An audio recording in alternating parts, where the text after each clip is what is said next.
And welcome inside the WB Mason Coach Support right here on GoHofstra.com. Ryan LaFay alongside Dennis Papadatos, the head coach of the Hofstra wrestling team. The Hofstra Pride wrestling team, big match this past weekend, the blue and gold journeyman tussle. Sage Heller, Jay Kaminsky finishing second in their respective weight classes. How about their performance, Coach? One's a true freshman, one's a redshirt freshman. We put them in the appropriate bracket where they belonged, and they both performed. They both scored points. Some good things happened. Kaminsky was down early against one kid, came back and found a way to win, and that was good to see. I wish he'd finished out the day. I thought he was good enough to win the whole thing. And then he competed against a better opponent that in the second round than one that he beat in the first round, and he majors him. So that was nice to see. That was probably his best match of the day. Sage goes out there and scores points, and other guys had good performance as well. I mean, pretty much everyone was. Some guys had really tough draws and their brackets, which is loaded with pretty even guys, but everyone kind of battled, and I would say for the most part, every guy in the team at least had some sort of high for the day. So that's always good. That's always good. In a different style of a tournament, it's called the tussle. Do you think that kind of relaxed your team a bit? Maybe you go out there with trying some new things out, some new strategies on the mat?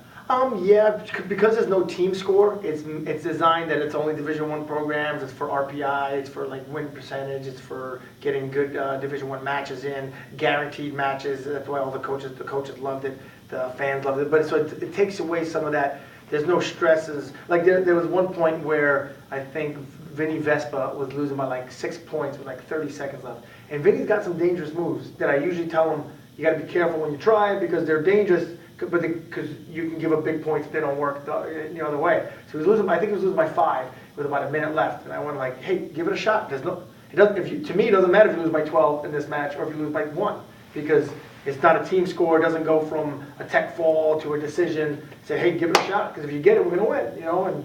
And so it does. It allows you to take a little more risks because it's less on the line other than losing your match.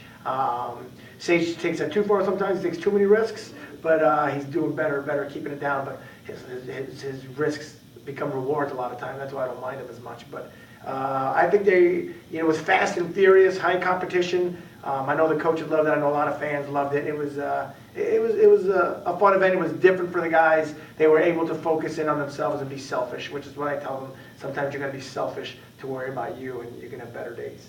And we're early on in the season, Coach. Do you think there's a specific high point to your team in the lineup so far, whether it's lighter weights, heavier weights? Do you think anyone has really separated themselves from the pack as being really a team leader or someone that you can count on each match? I think it's been a roller coaster. As I was saying on the game on the coaches report before, every weekend so far, I've always wanted more, but we haven't had like a weekend that I was like definitely like, oh, what just happened? Like there was tons of highs and lows at every weekend. Like Cornell, even though we wrestled well, and then we came out and beat George Mason. At the Binghamton Preview, we had highs and lows. At New York State, we had highs and lows. This weekend, we had highs and lows. So, I think it's going through a whole lineup, So I'm really happy with everyone. And what I can't wait for is everyone to have highs on the same day. What I don't want to happen is I want not everyone to have lows on the same day.